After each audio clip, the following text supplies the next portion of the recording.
Hello, welcome to the News Hour. Thousands of people in Myanmar have risked arrest, taking to the streets for the biggest protest yet against the coup. In the largest city, Yangon, protesters chanted slogans against the military and held up pictures of civilian leader Aung San Suu Kyi.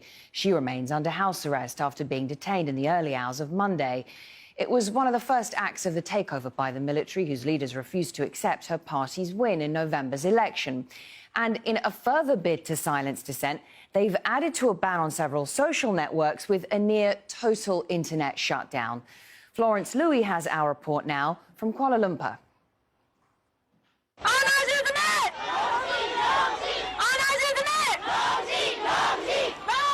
Hundreds of people are out on the streets of Yangon. Monks, students, the young and old.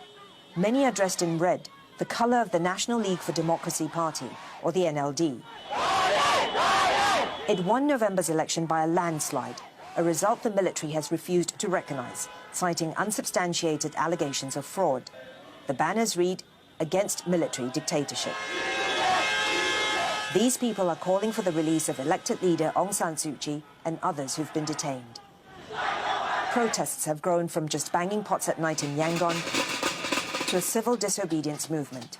Medical staff went on strike first and were joined on Friday by lecturers and other government employees. We don't want this military coup, which unlawfully seized power from our elected government. We don't want anyone who steals power and then forms their own government. We're no longer going to work with them. We want the military coup to fail. The threat of arrest is real. Australian Sean Turnell, an economic advisor to Aung San Suu Kyi, was reportedly taken into custody on Saturday. Another key aide, Win Tain, who called on the public to oppose the coup, was detained on Friday on charges of sedition. The attorney for Suu Kyi and the deposed president, Win Myint, says he hasn't been able to contact either of them. As far as I know, they're under house arrest. Aung San Suu Kyi is in her private home, not one given by the government, and Win Myint is not at the president's residence, but in a separate home. That is what I heard. Activists are also being held. This is the moment that Wei Nin says her father, a former student protest leader, was taken away by soldiers. It's been 5 days since my father and other activists were arrested early hour on Monday morning. And since then, we haven't heard anything about their situation, where they're being held, or their health condition. So all the family members are very worried about them. The military is gradually cutting off the population from one another and the outside world, first by blocking Facebook, then Twitter and Instagram, and now shutting down the internet. UK-based internet monitoring group NetBlock says as at Saturday 2 p.m. local time, internet connectivity in Myanmar had fallen to 16% of ordinary levels. Suu Kyi's party has declared itself the sole legitimate representative of the people. In a show of defiance, about a dozen NLD MPs convened a symbolic parliamentary session on Thursday. Yangon regional MPs held a swearing-in ceremony via Zoom. International pressure on Myanmar is growing. The UN Security Council has called on the military to release Aung San Suu Kyi and others who are being detained. The US is considering targeted sanctions.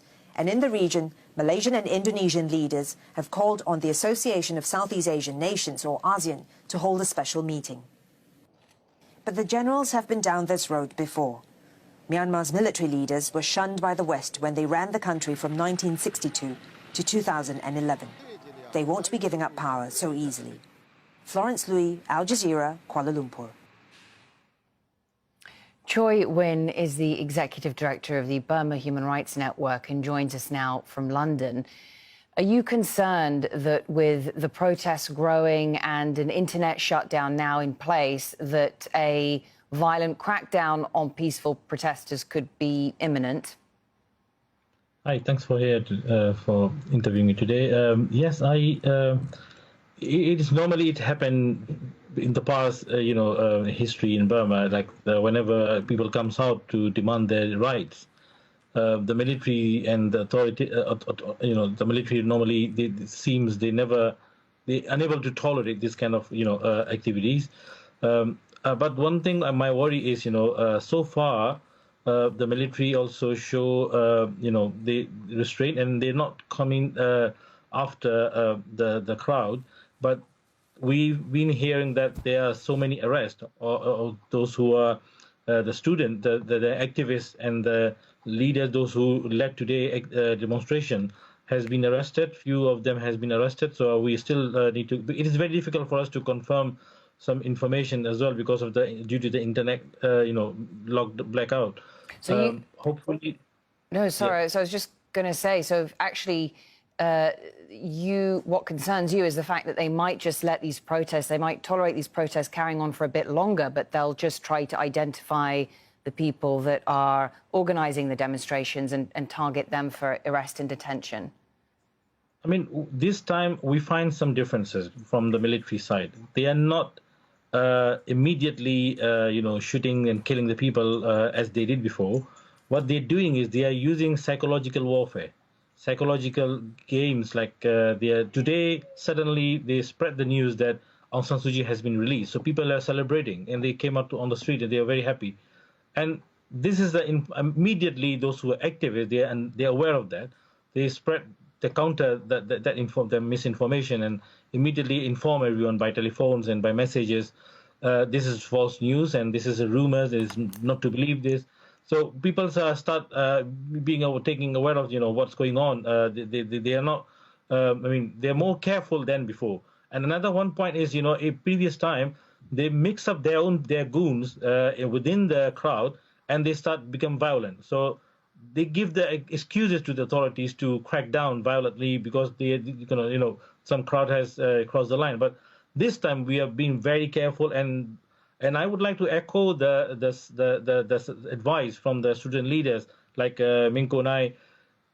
What they are looking for is they want the people committed to the civil disobedience, especially the government staff, those who are like doctors, like transportation, Ministry of Transportation, the different like teachers. They all boycott the government job and they don't go to their job. So and the government will shut down. And also they are urging the people that share whatever you have with those people, those who cannot go to the job and they may not get their salaries. So we are urging international community as well. Do their best. Can I ask how responsive have people been? We saw many thousands on the streets today. You're saying the plan now is they want to focus on civil disobedience to make life difficult for the government. How widespread is that civil disobedience? Do you have any idea? Because it seems as though the majority of civil servants are still going to work. Yeah, I mean, this is not civil majority because this is gradually expanding. It's still going on. There are many places, there are many government officers and like teachers, they have already issued their statements. They're joining the civil disobedience movement. So it is gradually getting momentum. I know we understand that it will take little bit time, but it is getting to the point that the government will shut down at some point because the whole nation come joining us like that. So the important thing is, international response is very important because this will encourage the people to step up and to counter what the government has been doing against them, or against destroying the democracy and taking down the democratically elected government.